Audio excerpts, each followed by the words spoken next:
Hello friends, कहिए कैसे हो आप।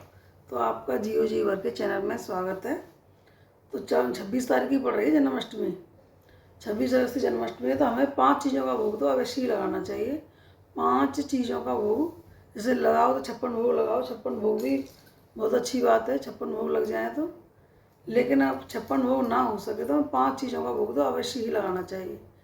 होता कुछ नहीं है, मतलब समझते हैं भाई भगवान भाव से मानो तो सब कुछ है, नहीं मानो तो कुछ भी नहीं है। मानो तो देव है, नहीं पत्थर है। मानते हैं जैसे अपने बच्चे की हम बर्थडे की खुशी मनाते हैं, ऐसी हमें भगवान के जन्मदिन की खुशी मनानी चाहिए। 5 चीज़ें इनमें से नंबर 1 आता है तुम्हारा सबसे पहले माखन मिश्री। माखन अपने घर से निकालो, अपने हाथ से जो मलाई जमा दो 1-2 दिन की, उसमें काफ़ी माखन निकल आता है। तो भगवान को माखन मिश्री का भोग लगाएं एक तो। और नंबर 2 में आता है पंचमेवा का। नंबर 2 में भगवान को पंचमेवा का भोग लगाएं। जैसे मेवा का, चाहे मेवा का पाक बना दो, चाहे मेवा का खाली मेवा का भोग लगा दो, या मेवे के लड्डू बना दो, लेकिन उसमें पंचमेवा का भोग लगाएं। और नंबर 3 में आता है फल। ऋतु फल जो ऋतु में चल रहा है वो फल ले लो, और भी फल ले लो, मिला के 5 फल कर दीजिए। तो कम से कम 5 फल का भोग लगाइए। और नंबर 4 में आता है तुम्हारा पंचामृत। पंचामृत का ही भोग लगाइए। पंजीरी हो गई या पंचामृत होगा, पंचामृत में तो वही होता है। और उसके बाद में लगाइए आप पंजीरी का भोग। एक पंजीरी का भोग भी लगाइए, क्योंकि पंजीरी का भोग भगवान कृष्ण को अवश्य ही लगाया जाता है। पंजीरी में कुछ औषधीय गुण होते हैं जो माता देवी को दी जाती है, और भगवान कृष्ण को भी पंजीरी बहुत ही पसंद है। इसलिए पंजीरी को भोग मतलब भूंज के उसको छान के अपना बारीक पीस लो। उसके बाद में थोड़ा उसमें बूरा बूरा, थोड़ा घी वगैरह वगैरह ये सब मिला के भगवान को पंजीरी का भोग लगाओ। लगाने को तो लोग 56 भोग लगाते हैं, लेकिन कहते हैं ना कुछ त्यौहार आते रहते हैं, सोचते तो बहुत कुछ है, लेकिन हो कुछ सीमित ही काम हो पाता है। इसलिए 5 प्रकार का भोग तो हम अवश्य लगाएं भगवान को। ये 5 भोग, और भगवान को अपना सुंदर से एक वस्त्र पहनाएं। एक जोड़ी कपड़े भगवान के लिए अवश्य खरीद के लेके आएँ।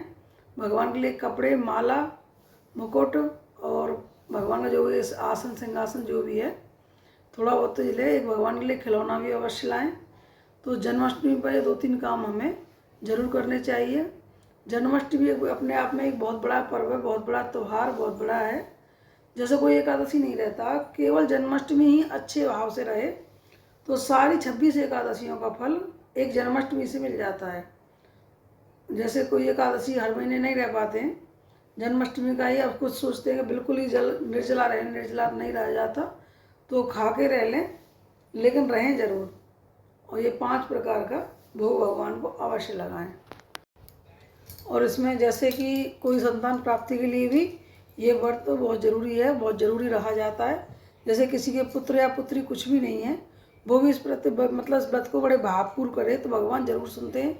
जैसे किसी को पुत्री की इच्छा है या किसी को पुत्र की इच्छा है, वो दोनों ही संकल्प लेके अच्छी तरीक़ा से व्रत को करें तो उनको भी ये पुत्र प्राप्त भगवान कृष्ण, और भगवान कृष्ण से निवेदन करें, भगवान आप हमारे यहाँ एक बच्चे के रूप में आइए, और हमें अति भगवान बहुत ज़रूरी है।